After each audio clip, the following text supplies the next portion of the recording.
Аз съм Еди Спала и това е моят свят.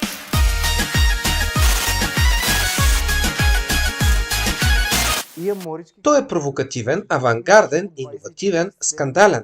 Нарича себе си детето на Балканите, защото е с баща наполовина турчин и наполовина албанец. И с майка наполовина туркиня и наполовина българка. Той обаче е патриот и побългарен от много свои колеги дизайнери. На 20 години създава собствен моден бранд с неговото име. На 23 години завършва моден дизайн в престижната академия НАБА в Милано. Там работи при корифея Джорджо Армани, минава на стаж през всички сектори на модната индустрия. Пред Боряна Антимова от BG Voice Еди Спала споделя, че се връща в България, защото вярва, че може да подпомогне модната индустрия на родината си. След 8 години на работа, учене и няколко колекции, през февруари Еди справи сериозен пробив в Париж. Облекла с бранда Еди Спала от колекцията Infinity Fusion са представени на седмицата на модата и в престижен шоурум във френската столица. Това безапелационно му отваря вратите към световната мода. За един млад моден дизайнер, може би една от най-големите мечти е да стъпи на световната модна сцена, да направи този пробив, за който всички ние мечтаем. На мен ми отне 8 години, за да постигна мечтите си и да достигна до повече хора, защото всъщност това е нещо, за което всички мечтаем. Нашата работа да бъде видяна и по този начин да има по-голяма възможност хората да я оценят. При мен това се случи след 8 години, преди около 2 месеца, на Парижката седмица на модата. Аз представих първата си колекция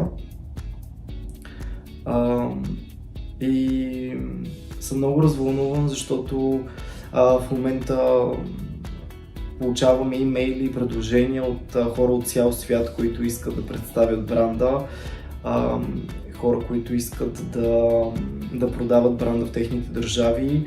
Имаме покани за участие на различни модни събития и със сигурност аз лично се чувствам изключително вдъхновен и щастлив, че естетиката на бранда успя да достигне до хора, които вярват в мисията на бранда ми.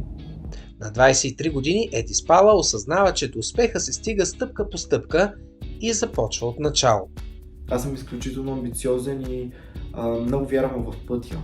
И може би това е нещо, което е много важно, да се научим да се забавляваме по пътя, а не толкова да се фокусираме върху крайната цел, колкото лека по лека, стъпка по стъпка да уважаваме всяко едно нещо, което научаваме през годините. И цената на успеха е свързана с много работа. Но след това удовлетворението, самочувствието на един човек е нещо изключително. Нещо, което дори не е необходимо да се говори за него, то се усеща от хората. И уважението от другите към самия теб. Но това със сигурност не се случва от днес за утре. Стъпка по стъпка нещата се получават. Едис превръща всяка банална кройка на дреха в уникат с принтове върху текстил, които сам рисува и проектира. Превръща в уникати облеклата от деним, зад дизайна стои неговият личен стил, а зад мисията на бранда му цяла философия и идеология. Борбеният дизайнер и финалист от реалитито Survivor 2023 иска да облича хора, вярващи в силата си и достатъчно смели да изразяват себе си.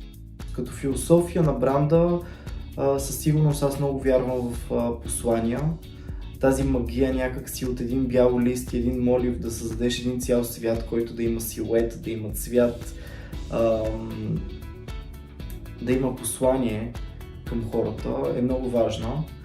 За мен едно от най-важните неща, които искам хората да видят чрез дрехите, да оценят себе си, да оценят индивидуалността си, не да се опитват да я скрият, не да се опитват да влезнат отново в тълпата, ами да изпъкнат чрез своята индивидуалност, да вярват, че могат да постигнат всичко, което искат, да не слушат какво хората мислят за тях, а по-скоро фокусът да бъде техният личен път, тяхната цел, тяхното развитие в мечти, в житейски път изобщо. Много е важно за мен увереността на хората, защото мотото на бранда е увереността е ключът към успеха. Ако ние не си кажем, че можем да постигнем нещо, няма кой да види нашия талант. И така стъпка по стъпка трябва да се борим, за да постигнем целите си.